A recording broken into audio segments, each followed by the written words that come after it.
আকাশবাণী আগরতলা। স্থানীয় সংবাদ পড়ছি কৃষ্ণধন দেবনাথ। উত্তর পূর্বাঞ্চল পরিষদ এনএসির দুদিনের বৈঠক আজ থেকে আগরতলায় শুরু হচ্ছে। রাজ্য পরিকল্পনা দপ্তরের সচিব এল.টি. টার্লং জানিয়েছেন, আজ এনএসির প্রি প্লেনারি কমিটির টেকনিক্যাল অধিবেশন অনুষ্ঠিত হবে। আগামীকাল আগরতলার প্রজ্ঞা ভবনে অনুষ্ঠিত হবে এনএসির পূর্ণাঙ্গ প্লেনারি কমিটির অধিবেশন। এই অধিবেশনে অংশ নিতে পরিষদের চেয়ারম্যান তথা কেন্দ্রীয় স্বরাষ্ট্রমন্ত্রী অমিত শাহ আজই রাজ্যে আসছেন। ডোনার মন্ত্রী জ্যোতিরাদিত্য সিন্ধিয়াও আজ রাজ্যে আসছেন। এই বৈঠকে উত্তর পূর্বাঞ্চলের সমস্ত রাজ্যের রাজ্যপাল এবং মুখ্যমন্ত্রীগণ উপস্থিত থাকবেন। এদিকে দুদিনব্যাপী বৈঠককে কেন্দ্র করে গতকাল থেকেই আগরতলায় পর্যাপ্ত নিরাপত্তার ব্যবস্থা গ্রহণ করা হয়েছে। এছাড়া বিএসএফকে সীমান্তে নিশ্ছিদ্র নিরাপত্তা ব্যবস্থা গ্রহণ করতেও নির্দেশ দেওয়া হয়েছে। প্রশাসন গাঁও কি ওর অর্থাৎ গ্রামমুখী প্রশাসন প্রচারাভিযান কর্মসূচি গোটা দেশের পাশাপাশি রাজ্যেও গতকাল থেকে শুরু হয়েছে। পশ্চিম জেলার জেলাশাসক ড বিশাল কুমার জানিয়েছেন, এই অভিযান চলবে 25শে ডিসেম্বর পর্যন্ত। এই প্রচার কর্মসূচিতে প্রতিটি গ্রামীণ এলাকার বিভিন্ন সমস্যা এবং সেগুলোর সমাধানের দিকগুলো খতিয়ে দেখতে জনগণের দুয়ারে পৌঁছে যাবে প্রশাসন। এই কর্মসূচিতে জনগণের সমস্যার কথা লিপিবদ্ধ করে পরে সেই সমস্যাগুলো সমাধানের জন্য কাজ করবে প্রশাসন। তিনি বলেন, ইতিমধ্যেই জনগণকে এই কর্মসূচি সম্পর্কে অবগত করতে মাইক যোগে প্রচার করা হচ্ছে। জিরানিয়া সরকারি খাদ্য গুদামে এক অনুষ্ঠানের মধ্য দিয়ে গতকাল রাজ্য সরকারের কৃষি ও কৃষক কল্যাণ দপ্তর এবং খাদ্য দপ্তরের যৌথ উদ্যোগে কৃষকদের কাছ থেকে সহায়ক মূল্যে ধান ক্রয় করার কর্মসূচির সূচনা হয়। অনুষ্ঠানে কৃষিমন্ত্রী রতনলাল নাথ বলেন, এখনও পর্যন্ত রাজ্যে 2,76,000 জন কৃষক প্রধানমন্ত্রী কৃষক সম্মান নিধি যোজনায় 18 কিস্তিতে 70 কোটি টাকা পেয়েছেন। সহায়ক মূল্যে ধান ক্রয়, কৃষি ঋণ, কৃষি যন্ত্রপাতি প্রদান, কৃষি বাজার, ভর্তুকিতে সার বীজ প্রদান ইত্যাদি বিষয়ে রাজ্য সরকার কৃষকদের আত্মনির্ভর করার প্রয়াস চালিয়ে যাচ্ছে। তিনি বলেন, সরকার ক্ষমতায় আসার পর এখনও পর্যন্ত 3,72,000 কৃষককে 2,025 কোটি টাকা কৃষি ঋণ প্রদান করেছে।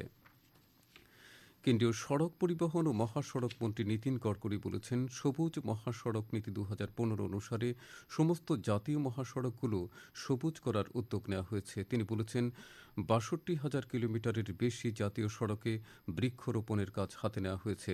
গতকাল লোকসভায় শ্রী গডকরি বলেন, সবুজ মহাসড়ক নীতির ফলে বৃক্ষরোপণ, নার্সারি উন্নয়ন, রক্ষণাবেক্ষণ এবং সংশ্লিষ্ট কার্যক্রমের ক্ষেত্রে উল্লেখযোগ্য সংখ্যক প্রত্যক্ষ ও পরোক্ষ কর্মসংস্থান সৃষ্টি হয়েছে। রাজ্য বিধানসভার অধ্যক্ষ তথা বিধানসভার নীতি নির্ধারণ কমিটির চেয়ারম্যান বিশ্ববন্ধু সেনের পৌরোহিত্যে গতকাল ত্রিপুরা বিধানসভার আসন্ন শীতকালীন অধিবেশনকে কেন্দ্র করে গুরুত্বপূর্ণ বৈঠক অনুষ্ঠিত হয়। এই বৈঠকে উপস্থিত ছিলেন বিদ্যুৎ মন্ত্রী রতনলাল নাথ, পর্যটন মন্ত্রী সুশান্ত চৌধুরী, বিরোধী দলনেতা জিতেন্দ্র চৌধুরী, মুখ্য সচিব কল্যাণী সাহা রায় প্রমুখ।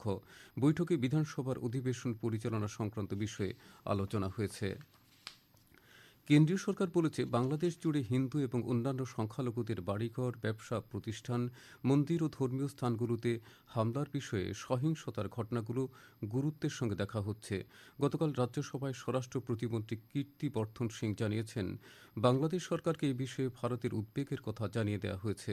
তিনি আরও বলেন, এ পর্যন্ত বাংলাদেশ সরকার 70 জনকে গ্রেপ্তার করেছে এবং সংখ্যালঘুদের সঙ্গে জড়িত সহিংসতার ঘটনায় 88টি মামলা নথিভুক্ত করেছে। তিনি বলেন, ভারতের প্রত্যাশা হল বাংলাদেশ সরকার হিন্দু এবং অন্যান্য সংখ্যালঘুদের নিরাপত্তা ও কল্যাণ নিশ্চিত করার জন্য প্রয়োজনীয় সব ব্যবস্থা নেবে। সোনামুড়া থানার পুলিশ গতকাল সন্ধ্যায় বেজিমারার কাঁঠালিয়ামুড়া এলাকায় অভিযান চালিয়ে 600 বোতল অবৈধ ফেন্সিডিল উদ্ধার করেছে। থানার ওসি জয়ন্ত কুমার দে জানিয়েছেন, একটি গাড়ির পিছু ধাওয়া করে আনুমানিক বাজার মূল্য 7 লক্ষ টাকা মূল্যের নেশা সামগ্রী উদ্ধার করা হয়েছে। এদিকে খোয়াই থানার পুলিশ গোপন খবরের ভিত্তিতে গতকাল রাতে স্থানীয় একটি হোটেল থেকে রোহিঙ্গা সন্দেহে 6 বাংলাদেশিকে গ্রেপ্তার করেছে। 2 শিশুসহ এরা দিল্লি থেকে এসে খোয়াইতে অবস্থান করছিল বাংলাদেশে ফিরে যাবার জন্য। সীমান্তে কঠোর নজরদারির কারণে এরা বাংলাদেশে ঢুকতে পারেনি। ধৃতদের কাছে জাল আধার কার্ড, প্যান কার্ড এবং ভোটার আই কার্ড ছিল বলে খোয়াই থানার ওসি সুবীর মালাকার জানিয়েছেন। প্রধানমন্ত্রী নরেন্দ্র মোদী আগামী 29শে ডিসেম্বর রবিবার সকাল 11টায় আকাশবাণীর মন কি বাত অনুষ্ঠানে দেশ বিদেশের জনগণের সঙ্গে মত বিনিময় করবেন। এটি হবে মন কি বাতের 117তম পর্ব। প্রধানমন্ত্রী জনগণকে তাদের সুচিন্তিত চিন্তাভাবনা মন কি বাতে জানানোর আহ্বান জানিয়েছেন। মাইগভ ওপেন ফোরামে এবং নমো অ্যাপে জনগণ তাদের মতামত জানাতে পারবেন। আজকের আকাশ সাধারণত মেঘাচ্ছন্ন থাকবে। আগরতলায় আজ ভোরে সর্বনিম্ন তাপমাত্রা ছিল 11.8 ডিগ্রি সেলসিয়াস।